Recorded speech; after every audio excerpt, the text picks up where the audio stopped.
भारत के इतिहास में विवादित लोगों की लिस्ट में नाथूराम गोडसे का भी नाम शामिल है, लेकिन फिर भी नाथूराम गोडसे के समर्थक आजाद भारत में नजर आ जाते हैं।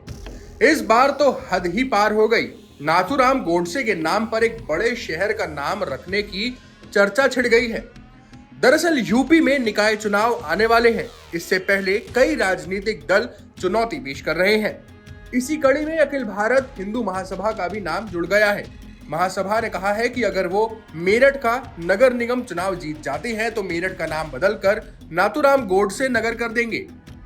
अखिल भारत हिंदू महासभा के राष्ट्रीय उपाध्यक्ष पंडित अशोक शर्मा ने इस संबंध में घोषणा करते हुए ये कहा कि इस साल के अंत में होने वाले निकाय चुनाव में पार्षद और महापौर पद के लिए उम्मीदवार उतारे जाने वाले हैं। शर्मा ने कहा कि अगर हिंदू महासभा मेरठ में महापौर का पद जीतती है तो पर्याप्त संख्या में उसके पार्षद आते हैं तो मेरठ का नाम बदलकर नाथूराम गोडसे नगर कर दिया जाएगा। साथ ही शहर और जिले के अलग अलग जगहों के जो मुस्लिम नाम हैं उनका नाम बदलकर हिंदू महापुरुषों के नाम पर रखा जाएगा। हिंदू महासभा ने निकाय चुनाव में उतरने की घोषणा करने के बाद पदाधिकारियों के नामों की भी घोषणा की और ये कहा कि वे मिलकर देशभक्त उम्मीदवारों की पहचान करेंगे जिन्हें आने वाले चुनाव में खड़ा किया जाएगा।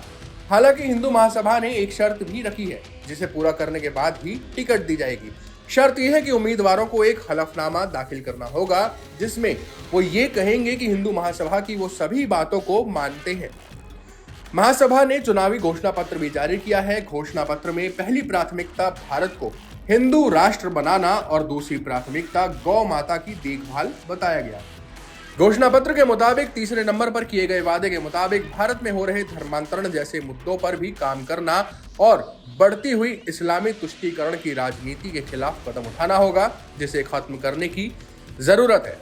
आपको बता दें कि साल 1915 में स्थापित अखिल भारत हिंदू महासभा ने मुख्य रूप से ब्रिटिश राज के खत्म होने से पहले और भारतीय राष्ट्रीय कांग्रेस के अंदर हिंदुओं के हितों की वकालत करने वालों के एक समूह के रूप में काम किया। साल 1930 के दशक में यह विनायक दामोदर सावरकर के नेतृत्व में एक अलग पार्टी के रूप में उभरा जिसने हिंदुत्व की विचारधारा विकसित की। उत्तर प्रदेश में दिसंबर महीने में नगरीय निकाय चुनाव होने की उम्मीद है।